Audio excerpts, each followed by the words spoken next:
Short term, you want the quickest changes. Trinacetate gonna give it to you before any other compound. But keep in mind that the biggest thing I touched on was the diet. Like this doesn't come into fruition without a very harsh diet right out of the gate, cardio, all that stuff.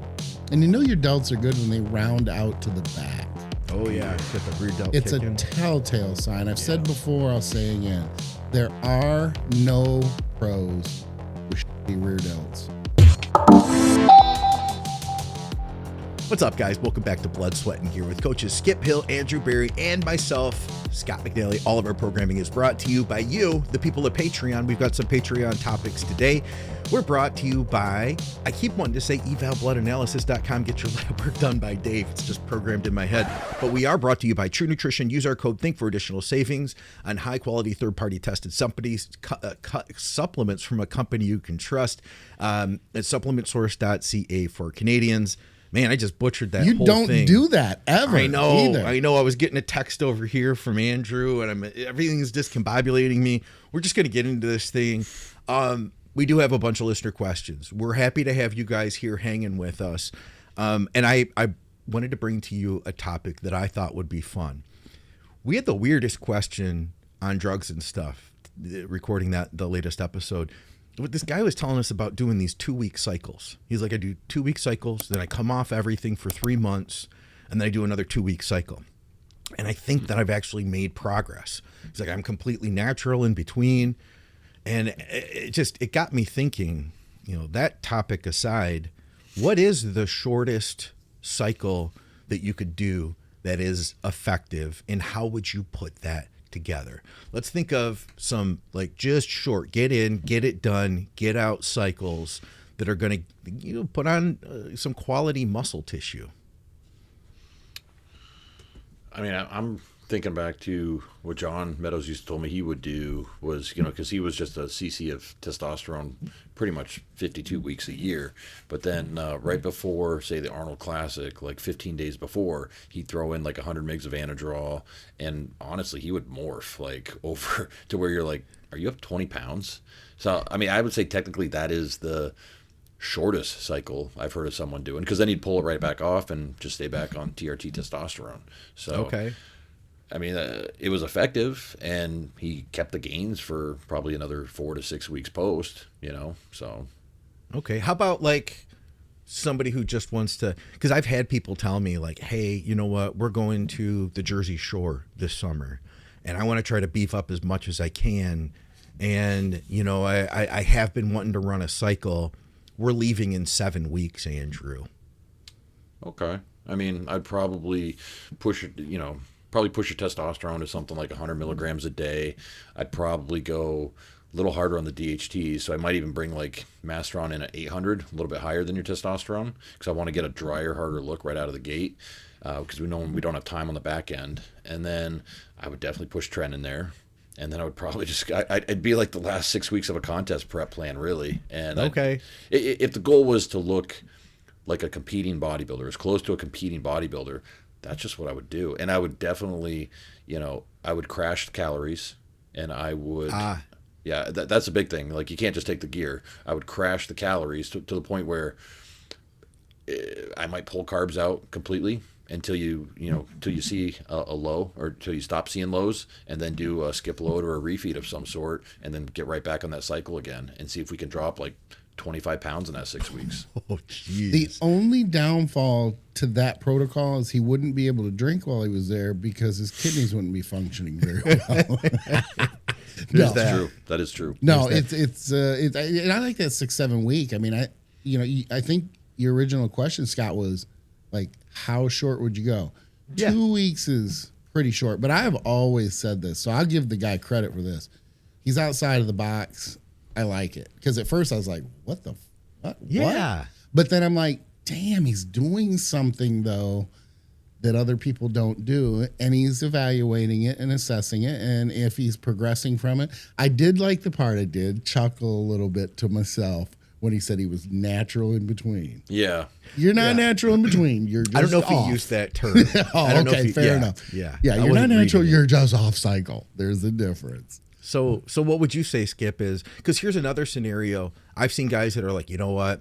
I got to go to my doctor every, 12 weeks and do lab work. And I'd love to be able to squeeze something in there, but I also want to get my levels back in range, blah, blah, blah.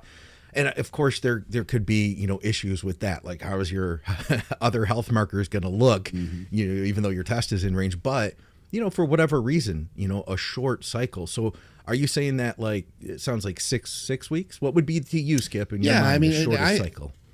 I try to put myself in that position, that spot, and go, how short would I go before I thought it was too short? But I've been doing, I'm a professional drug user. So I've got a lot of years under my belt.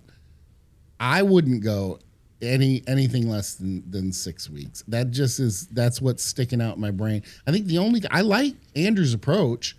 I would probably, because you said Jersey Shore.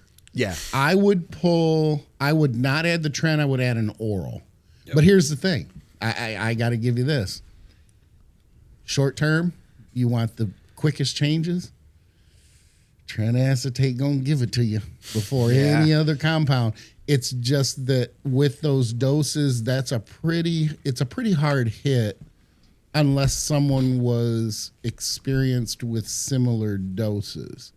So, if someone had only run, as an example, 500, 400 for a couple cycles, I don't know if I'd go, well, you were saying what, 700 tests, 800 Masteron, relatively innocuous.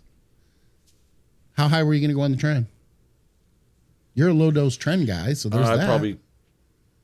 I'd probably do 25 milligrams a day. Yeah, that's not bad. Not crazy. No, that's not bad at all. But keep in mind the biggest thing I touched on was the diet. Like if this doesn't come into fruition without a very harsh diet right out of the gate, cardio, all that stuff. So yeah. And wouldn't the same be true too if you're like, hey, listen, Andrew, I'm coming to you. I've got 10 weeks.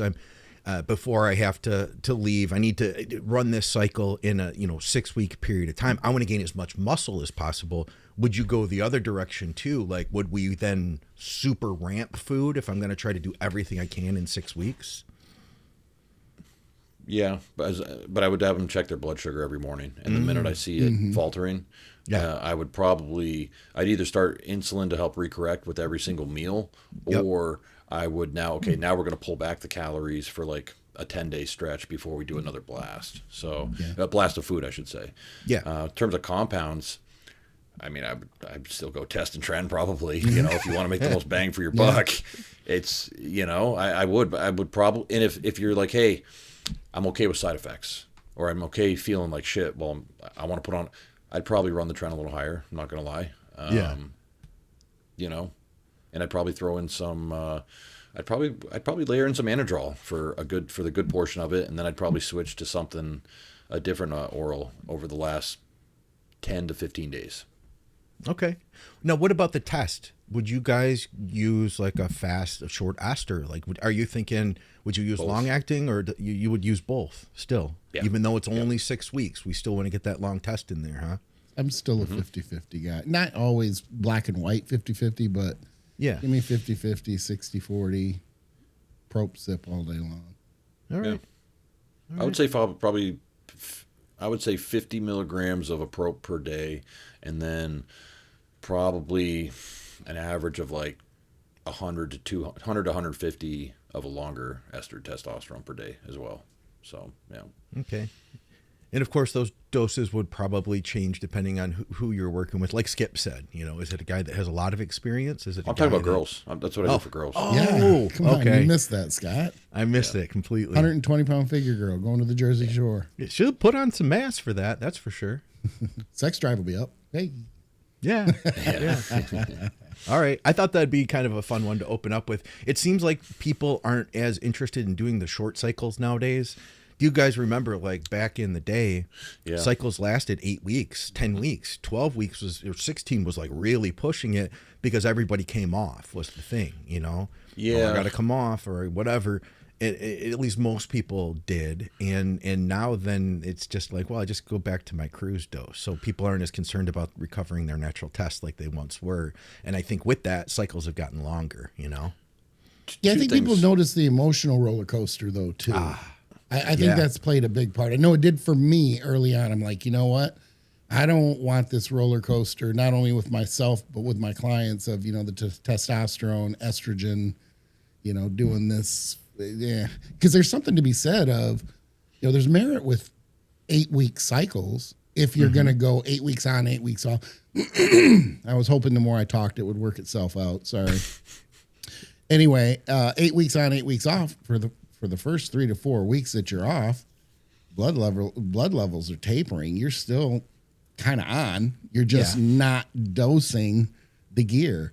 But from a blood level standpoint, you're still going to benefit. You guys have seen that going into, you know, when people come off. I mean, 3, 4, 5 weeks. I tell people, I'm like, you're not just all of a sudden after a week, you will psychologically think that you're getting small and you're getting weak.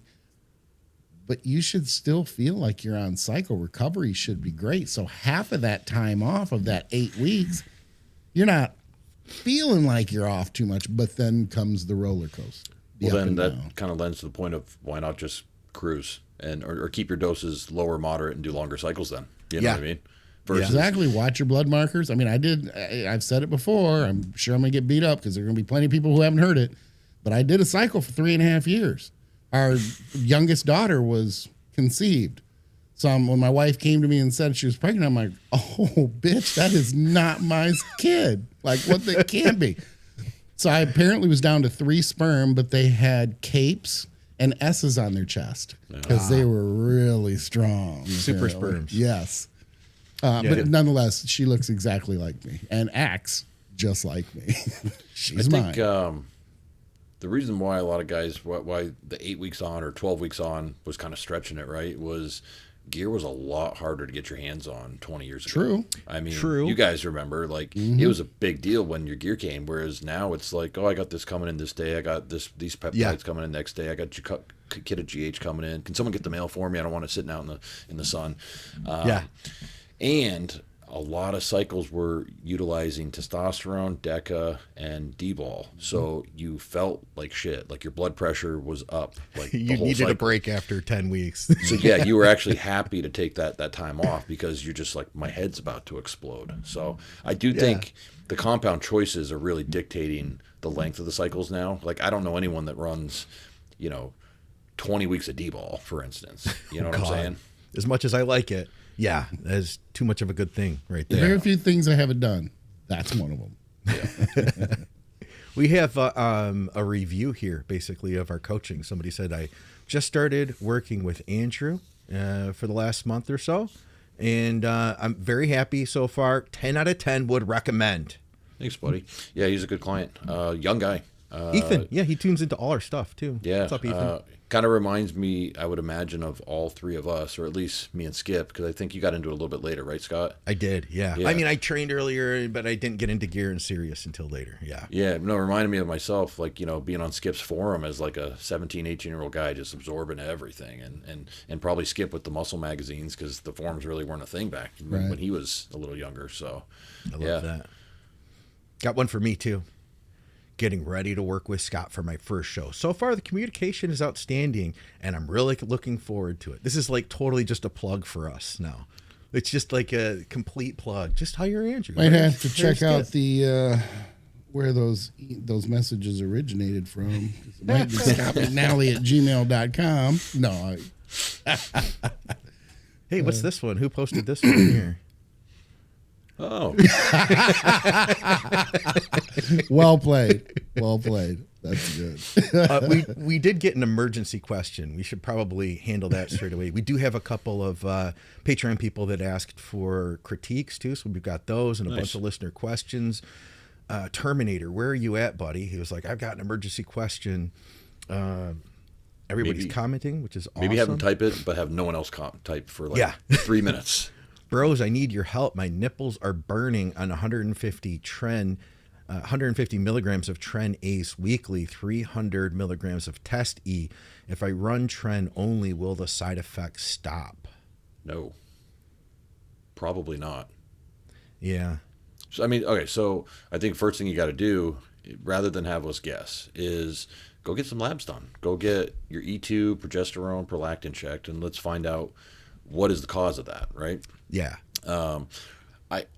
it's hard to believe that 300 milligrams of test would drive your E2 through the roof. But then again, like with PEDs, anything is possible. Yeah. We know some guys that can do 100 milligrams of testosterone a week, and it puts their blood levels at like 900 nanograms. We know other guys that could do 100, and they're barely 250 nanograms per deciliter when they're tested. So it's giving us more information would help us give you the approach on how to attack this.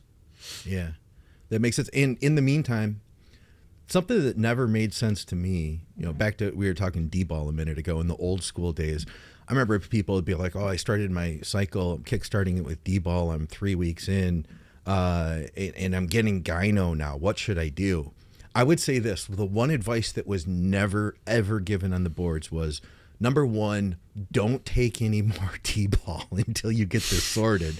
But they're just, no, I got to keep taking the D-ball. I got to, like, dude, if you stop taking the D-ball, then maybe your estrogen will come back down. Do you know what I'm saying? So I would also not take the shots. Like, let's hold off on this. You don't need to keep ramming the gear up, until you get it sorted. Labs are going to take a few days sometimes, Mm-hmm. Why, hello! I wanted to do something different with my True Nutrition advertisement for today. And here's the thing, I just got our order in. Victoria and I, we pay for all the protein that we get. They don't send us anything for free.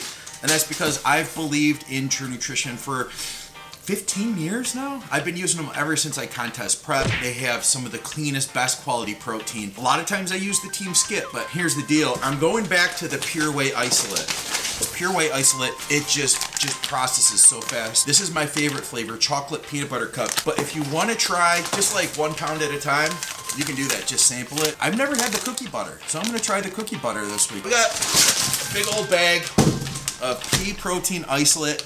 For the wife, this is what she likes to use. And here's the thing, they're just about wholesale prices at True Nutrition. Plus, they don't add the flavor in when they weigh it. So you get like legit 1 pound of protein, and then from there they add the flavor after that. So every 1 pound, I think it's like 1.2. I'm not sure, don't quote me on that. But hey, here's the thing, True Nutrition is a great quality protein. They believe in us. They advertise with us because I literally asked them to. And if you use our code THINK, you'll get some additional savings. Plus, of course, that's like voting for our podcast. So thank you guys. I hope you enjoyed my my impromptu ad. Goodbye.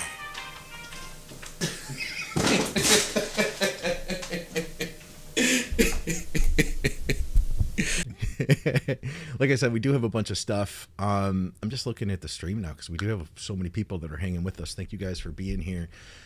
We had a bunch of questions, and I wanted to make sure I got to this one from Gabe. He says, dumbbell chest press versus flat versus incline versus decline. Is one superior? If not, what would a rotation of these exercises look like if the chest was equally developed? Great show as always. From Gabe Knott, who's done an incredible transformation, by the way. He's like legit 100 pounds down. Mm-hmm. Oh, okay. We covered this on this other podcast that I do. I can't think of the name of it right now. But when it comes to bodybuilding, the dumbbell press versus the bench press, and obviously when you get into different angles, things change. But that the dumbbell press just ended up, so I can't rattle off the numbers and the comparisons and everything else, but the dumbbell press ended up being significantly better than the bench press because of the shift a lot of times to the anterior delt during regular barbell presses. The type of barbell press that you're doing, whether the elbows are tucked in more of a powerlifting, mechanics type of situation versus, and I hate to say the word flared because as soon as I say flared, then somebody will either flare them too much and they injure themselves because they don't have the range of motion and they're not used to that type of a movement, where someone like myself is great with it and has gone 41 years with no pec tears. So, be careful with that. Take it, at face value. But all those things factor in. And I know I'll say myself that when I heard these numbers, and it just backed up the fact that I want that range of motion. And I think, you can't see it because I'm not wide angled here with the camera. But think of doing a barbell bench press, but you're holding dumbbells. Okay. Mm-hmm. Right there, you look at the range of motion that you're losing there. with the barbell bench press versus the dumbbell bench press, Okay. the dumbbell press. So you're losing a pretty significant amount of range of motion. Then you add the component of the vulnerability for the shoulders. Sometimes one shoulder is going to hurt a little bit more than the other, or is irritated, or whatever. With dumbbells, you can make those little subtle tweaks to get out of that groove that is arguably irritated or there's some discomfort there, and you can tweak it a little bit. I can do dumbbell presses till I'm blue in the face in all different angles, and then I do any barbell press at any angle, and I'm like, I just hate these. How did I do these for years and force myself to? And I think a lot of us did. We accepted those rules as these are written in stone. They're essentially commandments, and you force yourself to do exercises that may not be terribly beneficial for you or may not fit your structure, whether it be squatting, whether it be deads. You're taller versus shorter, so are you built to pull deads? Same thing with the bench press. So my advice would be dump the barbell if you can. The only exception to that is if you're going to finish, if you just insist on doing bench press, finish with it. Use it as a finisher.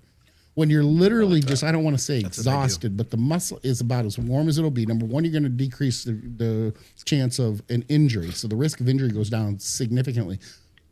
But here's why people won't do that, because they can't put up the numbers that they do when they open with it. And benching is, to 99% of people, all about numbers. But I will dead stop those things. I mean, sometimes it's 185, 225. Dead stop on the chest, full lockout. Dead stop on the chest, full lockout. That's exactly what I do. I'm limited in my home gym. I can't go over to like this Prime machine and then use this hammer machine. I've got my dumbbells. I'm lucky that I do have my converging chest press, and I freaking love that thing. But then I also have the bench. And one thing that I do is I use the Elite FTS shoulder saver pad. Is there a code for that? What kind of shoulder? It's Elite. Oh, Elite FTS. Okay. Yeah. Is there a code for them anymore? Familiar? No, there's not a code. I can get pretty much anything, but I can't get equipment. I do get a discount on the equipment for yourself. I can't transfer that to anybody else. Yeah. I got you. Okay. We're talking about for the listeners. Yeah. Yeah. No. Yeah. No. Well, Skip, You gotta just write, let you guys know if Skip wants to buy equipment from Elite. You He reach gets a out to discount. Skip. Yeah, Good for him. I paid full price for my Elite shoulder saver pad, but it's like a real dense foam, half circle thing, like a foam roller, but just a half of one. It clips on your bar, and it literally, I bring it down to my chest, I dead stop it, right? So this is at the end of chest work. I'm done with chest, and I do this on a mild incline, dead stop it, and then from there, I drive it, as I push my mic, I drive it up all the way to that hard lockout, squeeze the pecs, slow, like 4-second negative back down, dead stop it, repeat. Like for me at this stage of the game, 1 plate per side is all I need. And I might do like 3 sets of 10, 3 sets of 12 to 15. Oh my God. There's no question, man. My pecs are fried after that. Yep. Yeah, I think it's a great finisher. And before someone busts you about the shoulder saver, I'm going to say this. Benching is a lot like squatting. You get deep if you can squat deep, unless you're limited by pelvic tilt. And if you're limited by pelvic tilt, it's the same thing as being limited through shoulder mobility, where the anterior delt wants to take over in the bottom position. So there's no sense forcing that bottom position of a bench press any more than there is forcing ass to grass, like we always said for years, that old mentality. If you don't have that mobility in your hips too, you're putting yourself in a crappy position, and I would say without much of an ROI at all. If you have the flexibility and the mobility, that's different. That's fine. But don't bust. I don't like when people bust on people for stopping, an inch above the chest. Number one, you got to stop the bar versus touch and go, which is usually a little bit of a bounce anyway. So, there's more control there, but you lose an inch of the range of motion. And I think those shoulder savers, I think they're great if you're going to use a barbell. 3 inches shy. Do you know what I mean? Yeah, it might be, because it's basically from a power lift. They're made for power lifters, and it's something that the bodybuilders have kind of went, oh, okay, that could save my shoulder. I've been using it for years now, and I'll tell you what, man, just the feeling on my chest, I don't care what anybody says. Like, I know. Don't they have different thicknesses though? I mean, maybe they do now. When I bought mine, there was only the one. It's all just the 3-inch. Yeah. There's an idea right there. You guys ever- FTS make different thicknesses. And get Skip a code. Yeah, exactly. You guys ever do floor presses? I have, yeah. I'm not doing them currently. What do you Bitch think to of get them? into position. Yeah. Oh, you're talking about with the barbell. Yeah. I'm thinking with the dumbbell. the bar. I I'm was too. sorry. Well, barbell or dumbbell. I prefer them with the dumbbell, but I've done them with barbell. That's probably the extent of what I would bench press today. Is a floor press type scenario. You know, They're tough, man. I'm dead. Well, I'm just scared of the bench press. Like scared. Even on a Smith machine, I'm saying a prayer before every set. And I'm really thinking about it. I'm not kidding. Yeah. Just it's one of those exercises. You know, I don't. Did you guys ever like ego lift your bench press? Like, did you go through a phase where? Did we? Yeah. You know, any of us, we all, you know what I mean? I think anybody who's ever done a bench press has attempted to ego lift it, right? See, I never did until I was like 10 years into bodybuilding. I was like, Okay. it doesn't seem like the exercise for me. I've heard too many stories of people tearing pecs, so I never pushed it. I always was a dumbbell, machines, and I'd do like the Smith machine if I was going to bench press. And then in 2016 or 17, maybe 17, I got on a kick. I'm like, I'm going to get my bench press really as big as I possibly can. Yeah. And I got it, you know, decent. But like, I think I did 2 weeks in a row. I did a certain weight for the same reps. And I just said, you know what? Like, I could see this being the end of my bodybuilding career. And I said, no more. And I haven't seriously bench pressed since then. So it's been like 8 or 9 years. You guys remember the Bodymaster Smith? How heavy that thing was? Yeah. It was like 100 pounds. I have I have old video. I mean, I have videos on YouTube back to like 2008 or 2009. One of them is me doing a decline press with 365 for 8 or 9 reps. And I had a guy, I know, because I'm just not a strong guy. And I look every now and then, I'll come across that video and be like, man, was that stupid. Yeah. And I just had some cat step in from the gym who, you know, which you know is a recipe for disaster. And I just basically told him, if it pins me, I guess pull me out from underneath or call an ambulance or something. You know, one of the things that I always say is, you'll know when, don't touch the bar, you'll know when to help me because it'll sound something like this. Help! Help! Get it off my neck! And they always laugh, and at least they're paying attention and they heard what I said. But this guy, now, it's a Smith. So, I mean, all he has to do is get it off of me. But he didn't weigh 180 pounds. So I have no idea if he could have pulled it off of me or not. But I just look at that and I go, what the hell was I thinking? Like, that's just way too much weight to be pressing. And yet I was significantly younger, never had shoulder problems, never had a pec tear or anything. I've been fortunate to not have that. I've had lower back issues, but I haven't had any type of pec tear or anything else. I don't think we answered his question, though. It was all good stuff. So I was like, let's just keep talking. Oh, I don't know. We were What was his supposed to question? answer the question. What was it? His question was dumbbells, like flat versus incline versus decline. Is one superior? And if Well, not, I like, did what should say the the rotation dumbbells look are like? superior. I gave my opinion. No, he's saying the angle. Which The angle is flat. superior? He's saying dumbbell, Oh. period. Like, we're using dumbbells no matter what. Flat, incline, or decline was the question. Oh, okay. I thought he was just giving like, No. well, I mean, you need incline. I'm going to take decline over flat all day long. Slight decline, not Slight? the 45, you know, but a slight decline. I don't even do flat dumbbell presses anymore. I do slight decline. That is a better groove for me, arguably because it mimics the decline hammer, which is one of my favorite. The wide decline hammer is one of my favorite chest. It probably is my favorite. It's the number one, and I don't have that at one of my gyms. So I Takes go my with the shoulder decline. out of it, which is nice. Yeah. You know what I mean? You're not feeling it in that front delt. Yeah. And even on an incline, I'm very, very low incline. I mean, we're talking 15 degrees, maybe. I like that. I don't go up 30, you know, and then 40. If I see a 45, I'm like, I'm just not even touching You've that. seen me, Skip. I'll crank that thing up like, you know, more than 45 plus. But then I also like just the slight incline too. Those are great. Yeah. I'm more of a slight incline guy. Yeah. And that has to do with bar path, hand path, and everything else too. You know, if you're bringing the bar down to your lower pecs, then okay. But that bar line is typically mid pec or upper pec. So it depends on shoulder position and elbow position and all that path, the bar path. You guys all ever that do guillotine presses? Yeah. Oh yeah. Garanda. Yeah, I like those. Years ahead of the game. Was laughed at need- by a lot of people. Do we need the incline? Because I think I heard you say that, Skip. Like, well, you need some incline. I've right? said that if you can do without, I think you can. People could not use the incline and still get great upper pec development, but it's Okay. so nuanced.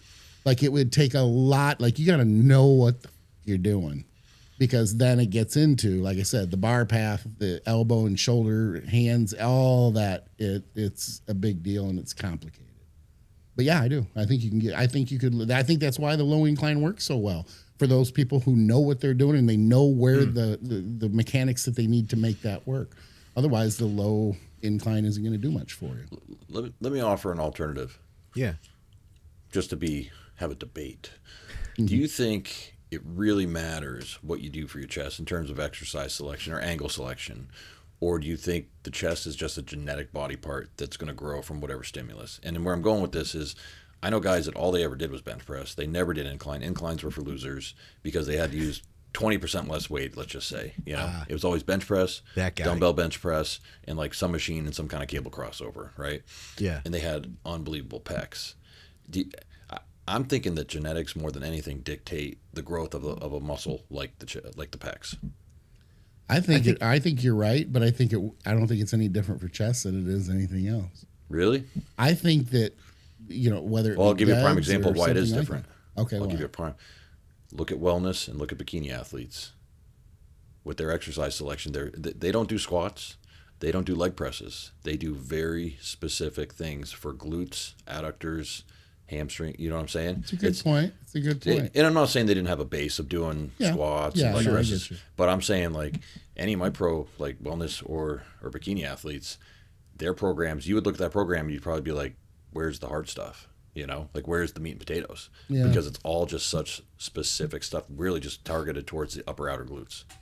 Okay, then let me argue the other side. The other Please. side would be then maybe we need to choose, or we need to have an exercise selection that is less about which one's better, but which one feels better and is less of a vulnerability based on pain or limitations with structure and that sort of thing. I could see both scenarios. I hate, like I think most people do, I hate admitting that the genetic component is as important as it is. We don't want, especially with people with mediocre genetics, I want to believe there's a way around it. There's a workaround. You know what I mean? You can get better. You can always get better. You certainly get better. You can always get better. Don't get me wrong. But like, But I think at the end of the day, there's validity in what you're saying. well, here's a prime example in your example of when we throw pictures of someone in a front double, and one of the first things you're like, oh, that chest line, that's the chest I wish I had. Yep. And it's like, Yeah. do you really think? And these are guys that are 20 years younger than you in a lot of cases. Do you think that guy has more training experience or has Right. you know what I'm getting at? Like, Oh, yeah. There's if a guy who's nuance 19 in to his technique, Yeah, no, he's just been training like the same way we were when we were 18, 19 to Right. 23 years old, banging weights. Yeah. And genetically, that's just a body part that explodes for him, I found in my experience that, so for several years there, I relied on dumbbell incline press. My chest got to be its biggest and best ever, and I really wasn't doing any flat. And I never reached a point where I was like, my lower pec needs a little bit more. You know what I mean? It's like, for me, it just grew everything. Like I just did inclines really only, and that was, but I went heavy, and I learned to get strong with it, and my whole pec grew. I think that, now I know Gabe is a former strongman. Dude has a lot of tissue already. So he's not in the same boat as maybe some of our other listeners. I think that for a lot of our guys that are listening, especially like the younger guys or the newer guys, maybe you're 40, but you've only been lifting for 2 years now, like just get more. And like Skip, you said, like what feels the best for you, like lean into that. I wouldn't tell everybody to do dumbbell incline press at that high angle I did, but I love it. It feels right for me. And I was able to get real strong on that. So find what works good for you, get really strong on it. build as much tissue as you can. And I bet that that's going to take care of the upper, the lower. You know what I mean? Let me piggyback off this and ask you guys a question that I think the viewers will find interesting. When a client comes to you and says, I have this lagging body part, tell me which exercises to do. Do you tell them specific exercises, or do you have a different response? Because I've got a different response. Now, I'm not trying to lead your responses, your answers, but I'll leave it at that. I'm wondering what you guys think. Do you pick different exercises, or? I would personally, it depends on what it is, but a lot of times I want to see how they perform it, because I did a whole lot of pull downs in my day, and my back didn't grow, my lats didn't grow the way I wanted them to until I changed my technique. So in that, a lot of times if I see somebody who's pretty well developed overall, and maybe they have like a lagging back, I want to see how they train, to look at it, to be like, well, what's not working here? On the other hand, I've seen it where, like one guy I'm thinking of now, and you guys have seen people like this too, they'll have like crazy legs, and then their upper body is kind of like just, yeah, it's okay, and you get talking to them and they're like, oh, I love leg day. Leg day is like a different animal for me. And then our goal is to then, well, how can we translate that intensity into your chest and your back? Because it's just the intensity level wasn't high enough maybe in those other body parts. So what Andrew says is they're genetically gifted in those areas. I know I am with calves and arms. If everything looked like my calves and arms, I'd have a pro card by now. Well, and there is something to that, because, hey, if I'm genetically gifted, say you take that guy with really good legs and he goes just ham every leg day, maybe he does that because it feels so good. He connects so well to it. Absolutely could. Yeah, that's genetic, right? I see what you're saying. Yeah. I hate training arms and calves. So there's that. Same. All right. I could do without ever training arms again in my life. Honestly, it's like an eye roll. I'm like, oh, I gotta train arms again.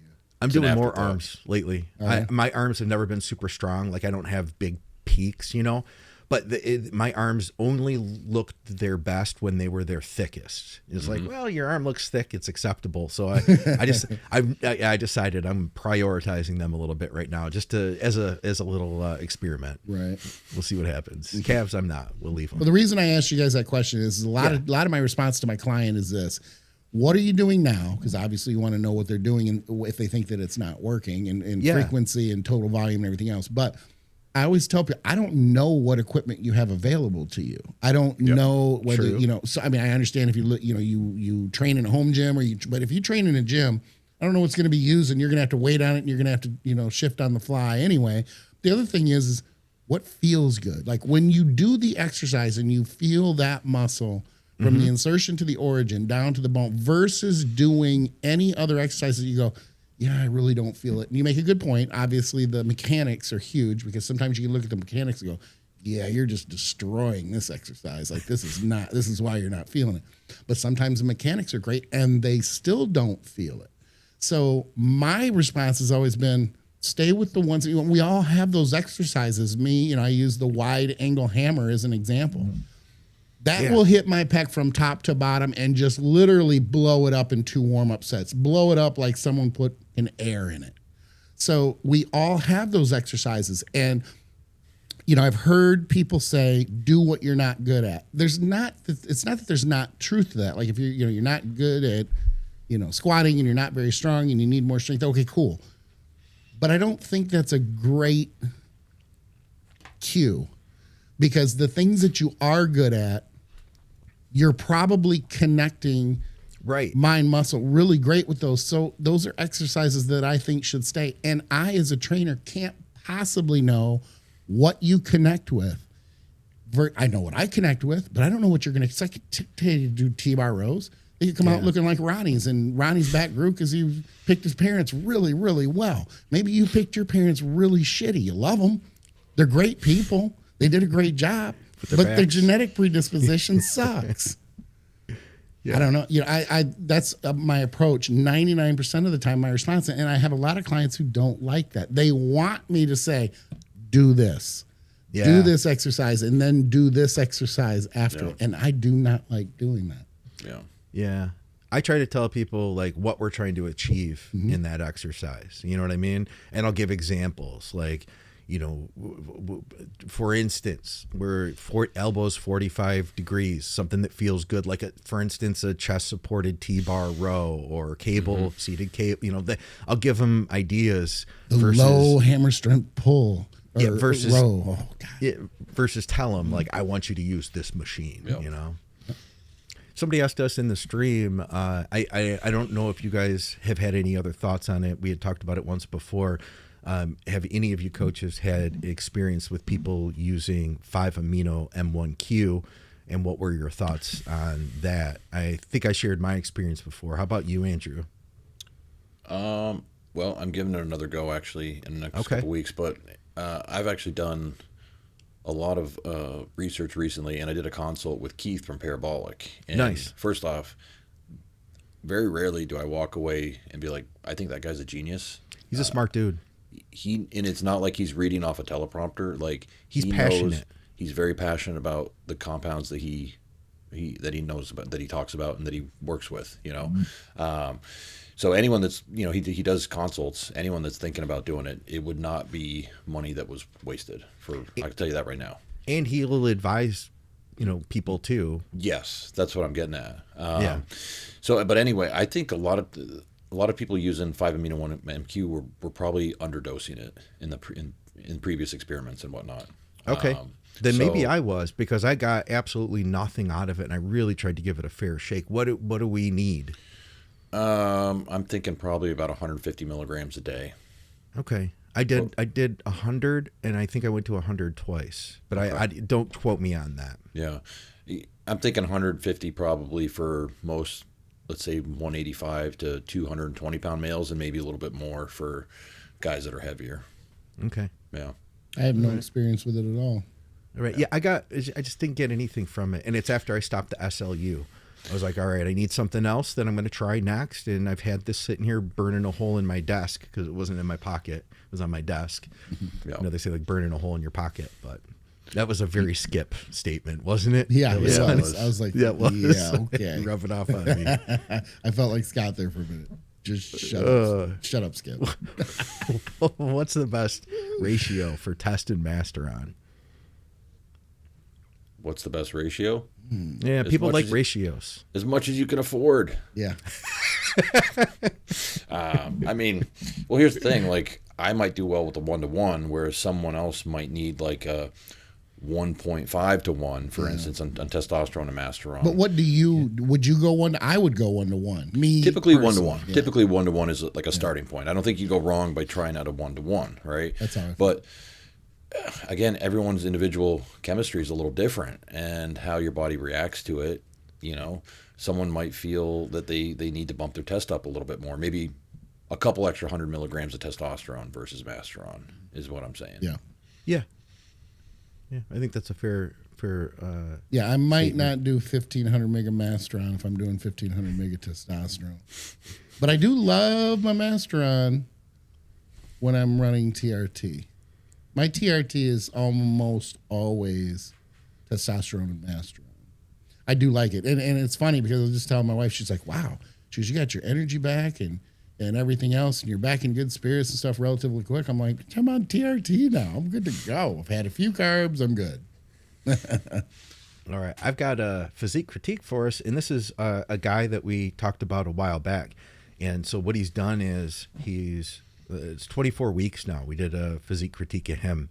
And by the way, too, anybody who's part of Patreon, if you guys want to get a physique critique, just let me know. I think that somebody commented over on Patreon today saying, hey, how do I get a critique? I'll message you. We'll get it sorted out, and we'll get you on the next one. Jacob is his name, and he says, you guys did a unique critique for me 24 weeks back on the podcast. Just finished an off-season program. And wanted to do an update critique. I'd really like to hear Andrew and Skip's opinions on it. I don't know if you want to hear mine. Putting that out there. I don't have a very good track record right now that they gave me before. So he's 22 years old. He's 5'5". Says first show has been chosen this upcoming May. So I guess it's May 2026. Just finished my first off-season phase, and now I'm beginning a 4-week mini cut to resensitize and push up again. I really appreciate all that you do.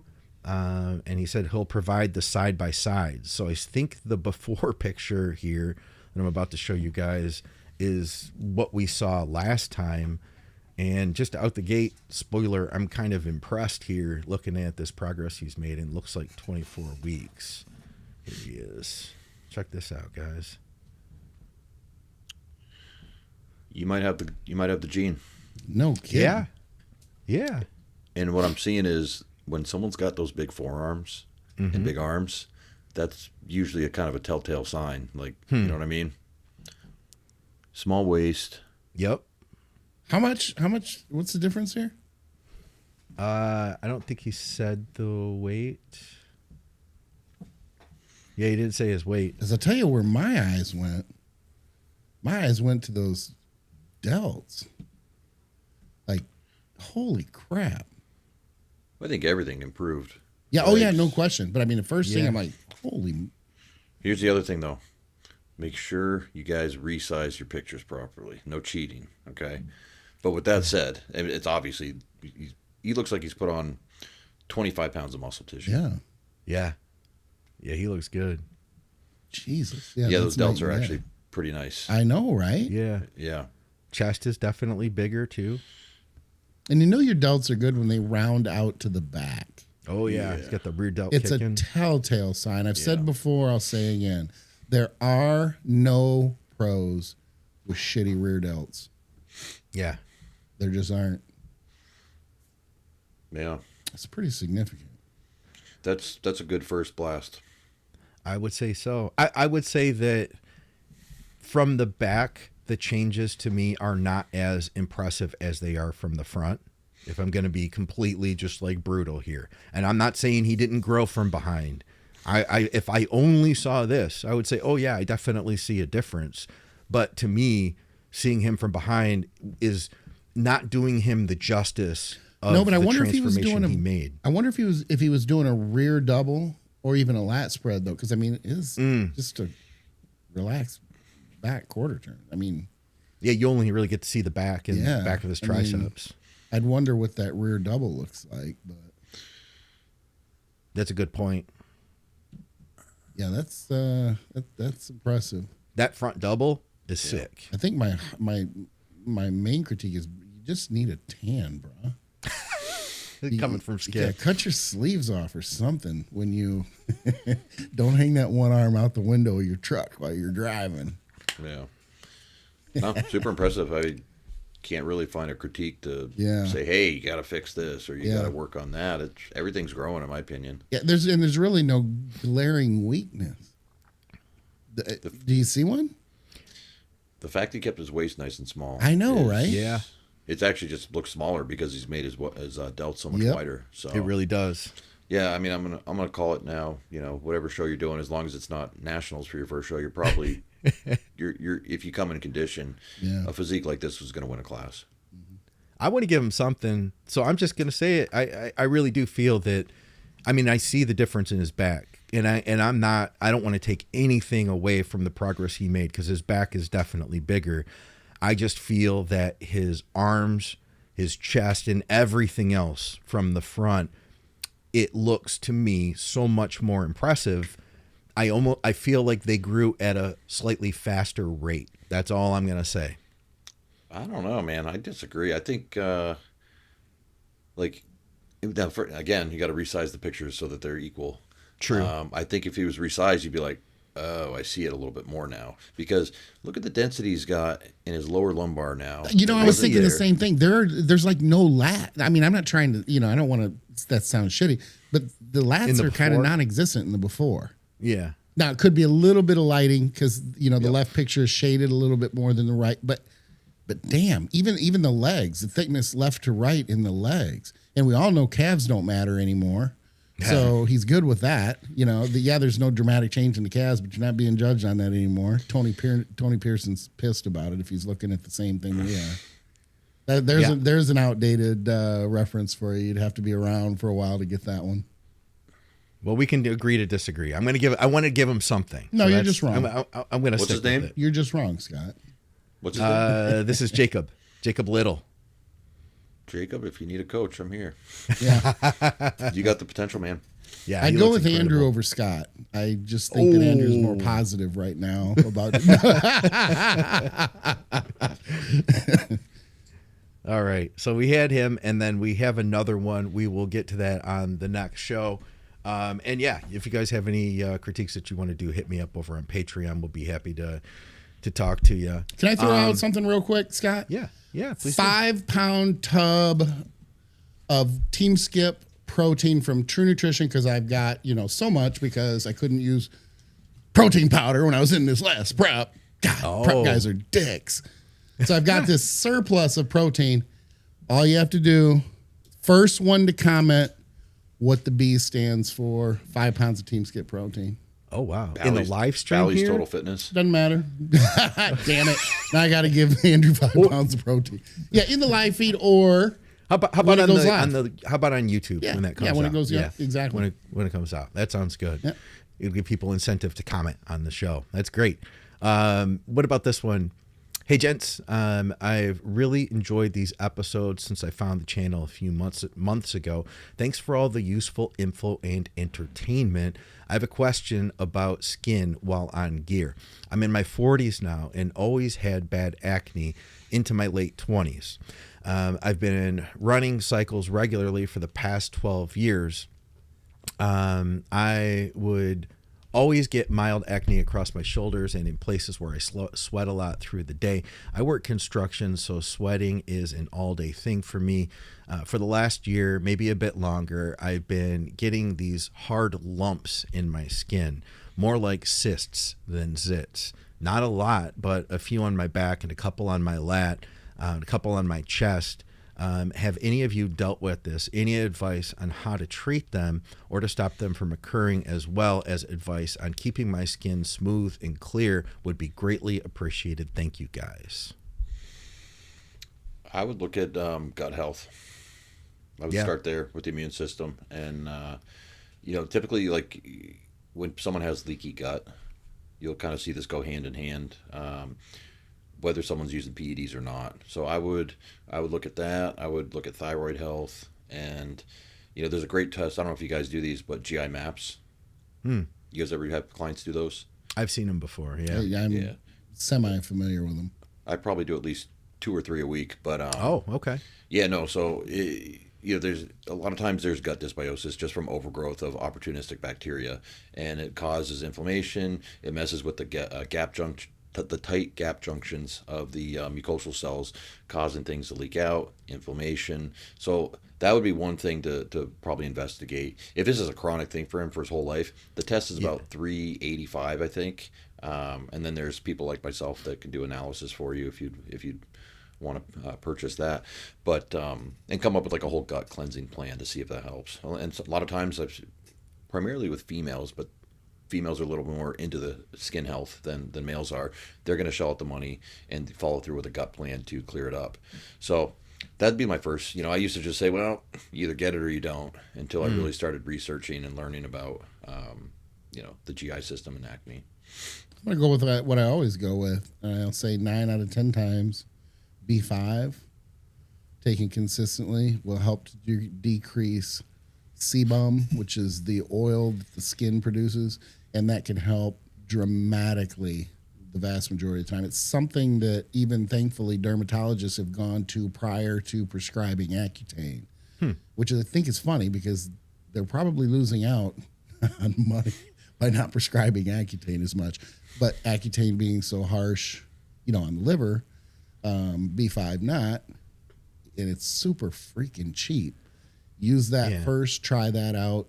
And I'm not saying that it's not a gut issue. It may well be a gut issue.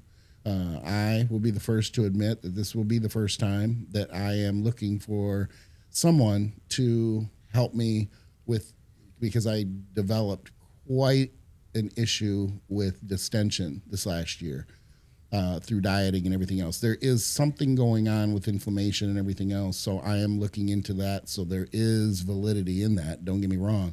But the one thing I can say is, even though I've had all those gut issues, I don't break out shit. It doesn't matter if I take a ton of stuff, a little bit of stuff. coming on, coming off. I just don't break out, and I have used gear for a very long time. So I'm one of those people who are fortunate enough that I don't get those sides, but apparently I don't get the sides to grow like a freak either. So there's that. Maybe I just need to take even more. I'm not sure.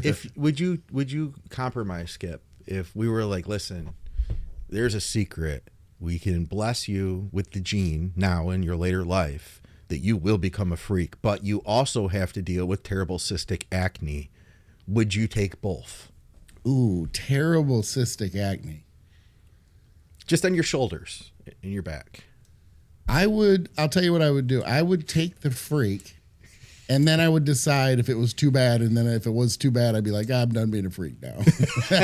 I just want to know what it feels like to be a freak. I've spent a lot of years trying to get there, and I have not gotten there. So yeah, I would you get wanna there and know you're what like, that I didn't feels. want this anyway. Yeah, exactly. You got to figure I'm already married. It's not like I'm single and I'm looking for someone to sleep with me. I already am married and don't have anybody to sleep with me. So it is what it is. At the end of the day, I got 5 cats. They're super cool. They love me. They're great. Do you have a word of the day for us? I do. I want to contrast the two. I'm always prepared. All And I right. appreciate that you asked me. I forget. I know. You so don't do I. remind me. Yeah. I want to contrast arduous with assiduous because they're so close. Arduous, I mean, an arduous task. Basically, it's just difficult. It's tiring. It is not laborious. Laborious, a lot of people screw that up. Arduous and laborious are not the same. Laborious is essentially something that is physical that takes a long time, but arduous is more, it's just like exhausting. It's just, and it can be even mentally exhausting. But assiduous, showing great care and attention to detail, diligent and persistent. So they're both very arduous, assiduous. Not that people screw it up like there and there. It's not like they're messing up homonyms here, but which they do. But they're close, but they're not the same thing. So you get 2, actually you get 3 today. Yeah, it's kind of a 3 for 1. And I did it pretty quick, which is not common or characteristic of things that I do.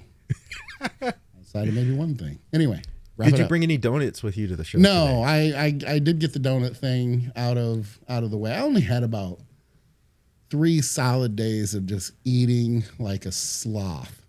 Yeah? Yeah.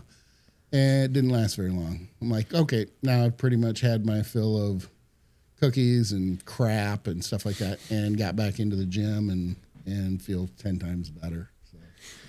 They had these donuts when I was in Vancouver, Skip. There was this little donut shop that I guess that they were very well known all throughout Vancouver. And it wasn't, the place looked like it was from the 60s. Nice. And they sold coffee, and they also had it was kind of weird because there's a lot of a big Asian population in Vancouver too. So you could get various different Asian dishes, as well as they had donuts, and you could get coffee. It was very out of the ordinary. It wasn't like your traditional donut shop. It wasn't a hipster donut shop by any means. All right. But there was this one donut, and it's like an Asian fruit that's purple. Ube? Ube. Yeah. Ube. Is that how you say it? Okay. Yeah, I got an ube donut. Ube cream filled donut, and it was like a light purple cream. Pretty good, wasn't it? And it was too much cream, honestly. Oh, okay. But the ube, and now I have to say it right, it's kind of like a Lamborghini. I called it a Urus. It's not a Urus. It's an Urus. Is that how you say it? Yeah, it was in an article that I gave to Elite FTS, and she kept changing A for An, and I'm like, what the fuck are you doing? You don't ever correct my... And then I looked it up, how you can look up the word and it'll say how to pronounce it. And I felt like an asshole. I'm like, well, every now and then, even though I've been writing for a long time for Sheena, she'll bust me every now and then. But yeah, you said it's ube? Ube. Yes. Okay. Yes. And I was with Asian people, so they would know, I suppose. Yeah. Better than it's I actually would, one of those trendy things I'm sure you've seen Dubai. Everything is Dubai chocolate. Oh, Even yeah. Dubai pistachio. Everything has to be Dubai. They're running it into the ground. Ube is starting to pick up that trend with donuts and cookies too. But done right, it's actually a pretty damn good flavor. Yeah, it was all right. It just was too much cream. It was so much cream that it ended up being more cream than donut after 2 bites. What caught your eye though? The fact that it was purple, right? Yeah, You're like, it was. It was different. I've never Yep. seen it. I had to try it. Yep. Yeah. Yeah. It's cool. That's I tried it again. Yep. Guys, go to truenutrition.com. Use our code THINK over there, supplementsource.ca for Canadians. Of course, thank you for all your support over at Patreon. We're going to have Patreon questions as well as another physique critique on the next show. Head over to bodyberry.com to reach out to Andrew for coaching. Teamskip.com to reach out to Skip. Hit me up, McNallyDiets@gmail.com. And for another episode of Blood, Sweat, and Gear, guys, we will see you soon. Ube is a sweet potato, Dana said. Did you say sweet potato? Yeah, I've heard that. No kidding. I wondered because I'm like, I have seen purple sweet potatoes, but I didn't I've seen purple sweet potatoes too. put it together. I'll be damned. Okay. Did not know that. But yeah, it's definitely some of the cookie companies that I'm critiquing, they'll have a new ube. Yeah? I'm going to get in my Urus. No, I can't afford an Urus. But if I could, I would get in my Urus, drive down to the donut shop and get an ube. Would you eat it in the car though? No. That'd be a Well, I baller would. move. I would because if I had an Urus, I would have enough money to pay someone to clean it on a daily or weekly basis. So I'd probably just eat everything in the car. There's that. Yeah. Do you ever do the lizard thing? I was going to jump straight into the show. Yeah. You don't do that? You don't have fun like that? You don't do the lizard? Like, "Ah, I got to get that thing. Ah." Never did the lizard thing. Okay. Don't want to see your tongue. I'm good without it. Do I have porn tongue today? Is it all white and chalky? Oh, no, it's wet. It's Do wet. that again? Move your microphone closer. All right. We get this thing rolling, guys.